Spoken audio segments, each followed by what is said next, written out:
Guess who's back in the shop again? That's right, me. Well, and the Mustang. Today, we've got an injector problem on the Mustang that we're going to try and fix. When I built this engine last fall, I had a box of 30-pound injectors that had been sitting on my shelf for probably close to 20 years. So I sent them out and had them cleaned and flowed and checked and got them back without any documentation. But one side of the engine was always running leaner than the other side. When I looked at the data logs, driver's side trims were always showing that that side was lean, so I suspect that I've got a partially clogged injector on that side. So what we're going to do is we're going to pull out the injectors from this side, and I'm going to make up my own little homemade injector cleaner fixture. Stealing some ideas that I got from the internet, so I'm not taking credit for any of this stuff, but we're going to see how it works. And with any luck, we can find the problem injector, get it cleaned out, get it back in, and get the trims tightened up from side to side, and ideally make a few more horsepower in the process if we can get one cylinder to fully contribute to the party instead of partially contributing. So step one is to get the upper intake off and get the injector out, so probably a good opportunity for time lapse and some miscellaneous rock and roll music. So let's go do that.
So the fixture that we're going to make is pretty simple. I got a box. I got all kinds of old injectors lying around, so lots of stuff I can test with. But we're going to take our injector. We're going to pop off the O-ring on the fuel side, and we're going to use, of all things, valve stems. So take the stem out, or take the valve out of the valve stem, and these things are actually soft enough rubber that they'll pop right over there. Now, it'd be nice if I had a little tool that would actually clamp the thing on here so it wouldn't pop off. And given enough time, I could make something like that, but I'm tight on time tonight, so we're not going to. I'm just going to hold it on. And then we've got our carb cleaner with the straw that it comes with. We've got a tiny little, pretty sure this is a vinyl hose. We're going to drill a 1/8 hole through the top of the cap. We're going to use a tiny little, what size O-ring is this? 1/4 by 1/8 by 16 O-ring. Slide that over the tube, and then that acts like a little compression fitting. When you tighten this thing on here, it tightens that thing nice and pressure tight. So that's the carb cleaner and fuel pressure end of the equation. The other part is the electrical end. So if we just take, some standard blade connectors and cut them in half, we can stick them in there. Now, if I would have had an old injector harness lying around, I would have just cut the pigtail off, but I didn't. So doing it this way. So hook it up to the connectors there. I've got the battery out of my trailer, so this is 12 volts. Got a 9-volt battery here in case I need to add these in series. If I got a stuck injector that needs a little bit more voltage to get unstuck, I've got that extra voltage that I can put in series as well. I've got a generic horn button. So we'll wire this in series so I can put blade connectors on this thing, hook them right up to the battery, wire this thing in place, and I've got something that I can press as a momentary switch to fire the injector while I'm holding the valve stem on there. So it's as simple as that on paper. Let's see if it actually works. All right, we've got it all hooked up, and this is where I really wish I did have that bracket, that I could hold these things together, or I had an extra hand. But yeah, we're going to try and squeeze the pressure and figure out some way to activate the injector at the same time with just one hand. This is going to be interesting. Okay, something like that. Okay, we've got pressure, and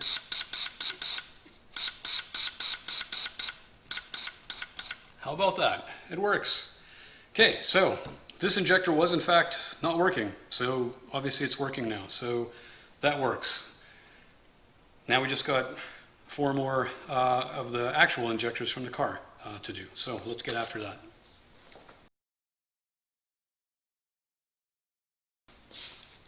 All right, this is the final injector on that side. The first 3 looked fine, good spray pattern, nothing looked like it was clogged.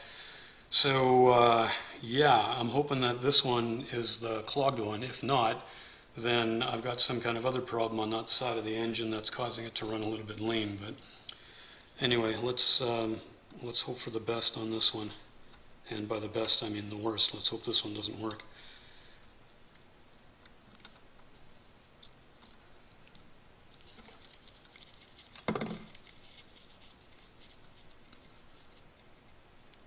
Pressure, and actually that one, the initial spray pattern didn't look so good, but it does now, so I don't know, maybe that was it. Let's hope.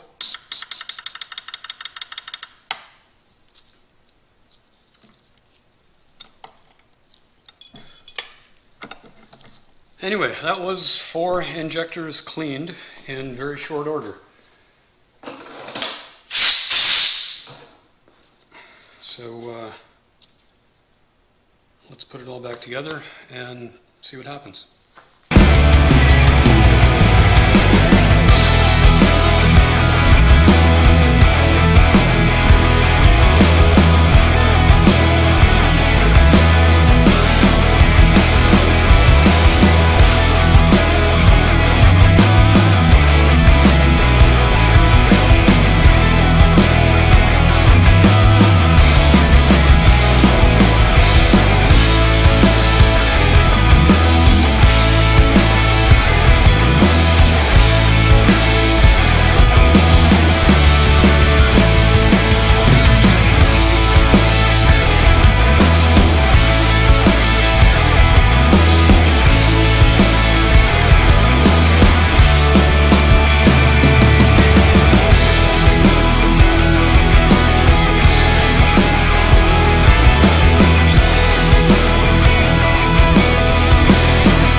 back from our test drive, so we're going to look at the fuel trims that we got, see what things look like part throttle and closed loop, and we're going to look at what the wide open throttle air fuel looks like, and see if we're happy with that. See if cleaning the injectors on the driver's side here made a difference.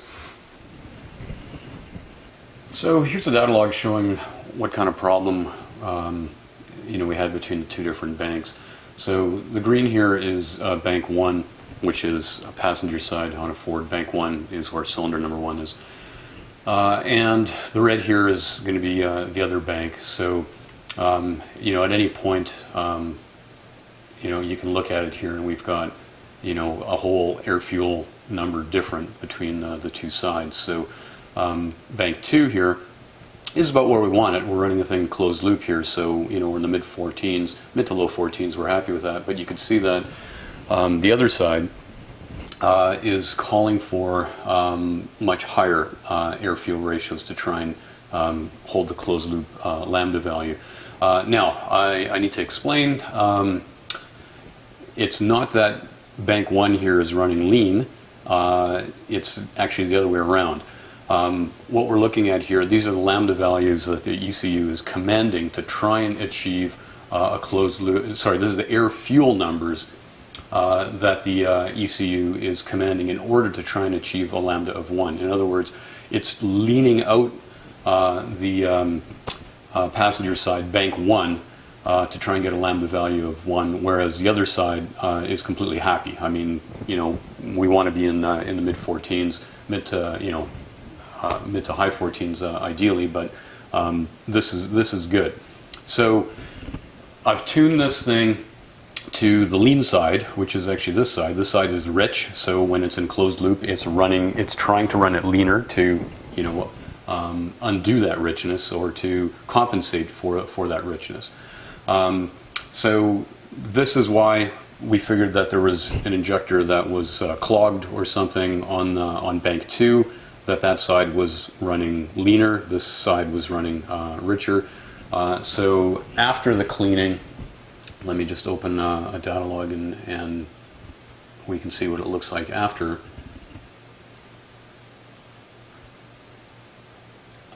So we'll grab this one. So I had my wideband in bank 1, so we can actually look at the closed loop lambda values from the ECU and then compare it to the actual wideband. So let's get our air fuel in here. And let's just zoom in a bit so we can see the key areas. Oops. Try this again. Zoom in. Okay, so we got a little bit of wide open throttle here on this run too, and if I go back to the marker. So now, I don't know if you can read this really small numbers, but we're about a half a point different between the two sides. So instead of one side, being in the mid to low 14s and the other side being in the, high 15s, now we've got one side in the mid 15s, in the mid 14s, and the other side is, high 14s or so. The little bit of wide open throttle blast that I did here, so you can see that we were calling for like a 12.46 air fuel ratio, and what we actually got was like an 11.5. Now I need to explain that too. This is with the stock mufflers on the car, which are really restrictive. In fact, when I had it on the chassis dyno, we made a run with the factory mufflers hooked up to compare it to the runs that we made with the headers uncorked, and it was like a full 30 rear wheel horsepower is what we lost. So it shows up as being a lot richer with the mufflers hooked up. When you uncork it, this changes like a whole point. So we go from 11.5s to the actual 12.5 when you uncork this thing. So don't think that I'm running a naturally aspirated car, at supercharger air fuel ratios, because it doesn't need to be that rich. Okay, so this is with the wideband on the passenger side, and again we're seeing mid 11s, I guess, at wide open throttle there. If we open a data log where I made basically the same run with the wideband on the driver's side in bank 2, and I'm going to need to refresh this display. There we go. So let's zoom in again here. Try and get a tighter area. And let's get our marker. Here we're drifting again, and I can't explain why the one side was going really rich, but at wide open in closed loop, at wide open throttle in open loop, we were just, we're 11.4, 11.5 on the passenger side. Now we're like 11.6 to 11.8. So it's tightened up quite a bit at wide open throttle. So that little bit from bank to bank at wide open throttle doesn't concern me as much. So I think the injectors are all reasonably, flow matched. That we're getting a reasonable amount of fuel to both sides of the engine. The plugs look good. So there's no cylinder there that looks like it's doing something weird. So maybe there is a little bit of a vacuum leak happening here somewhere that I need to try and track down, that the one side seemed to want to go a little bit rich, and then the ECU was compensating for that. But you know what, after that wide open throttle blast, if we go over here, come on, give me a marker. Now both sides have tightened up when it's in closed loop for a little while, and then it starts to see, it seems like it's drifting here a little bit again. So we're seeing 15s and 16s, and then 16s and 17s. So it, yeah, something went really rich there, so it's compensating here to try and lean it out and hold it in closed loop. But I mean, realize the cam that I got in there has got durations in the 240s and 250 range, and it's 107 lobe separation. So I mean, that's a stupid radical cam to try and run in closed loop at low RPM. So that's probably what's happening here. I don't have the RPM trace on here, but at low RPM is where things are going to struggle for closed loop. But the important thing is, at wide open throttle, both sides are reasonably equally matched now. So I think we've cleaned out a bad injector on the driver's side, and it's much better now than it was. So there you go. You saw the data. The good news is the wide open throttle air fuels are pretty good, pretty close from side to side. So I know all the injectors are coming to the party and contributing. It gives me some confidence that I can go and take the car racing tomorrow and not have to worry about hurting anything. So that's the plan. Not sure when this video is going to come out, or what order the videos are going to come out, but look for a video of me racing the car. Bad news is there's still something kind of going on weird part throttle, and it looks like it's weird on the passenger side on bank 1 now, so I don't know if I've got a vacuum leak or an exhaust leak, or maybe I've got an injector there that's dribbling, making that side rich. So I'm going to pull those injectors out and run them through the same kind of cleaning operation that I did on the driver's side ones and see if that situation improves. But part throttle I'm not so worried about. I wanted to make sure all the injectors were working fully and properly at wide open throttle, because that's the important thing. So we're going to end this video here.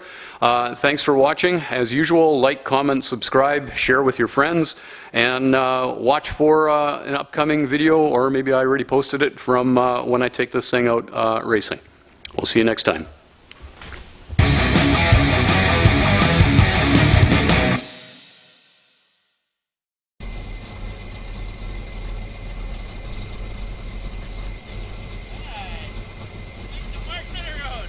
Yeah, I just realized I forgot to hook up the throttle cable, so no marks until the throttle works. Oh yeah. There's nothing. I step on the pedal and there's nothing there. So I'll just idle it back and fix that. Oh no, it'll idle.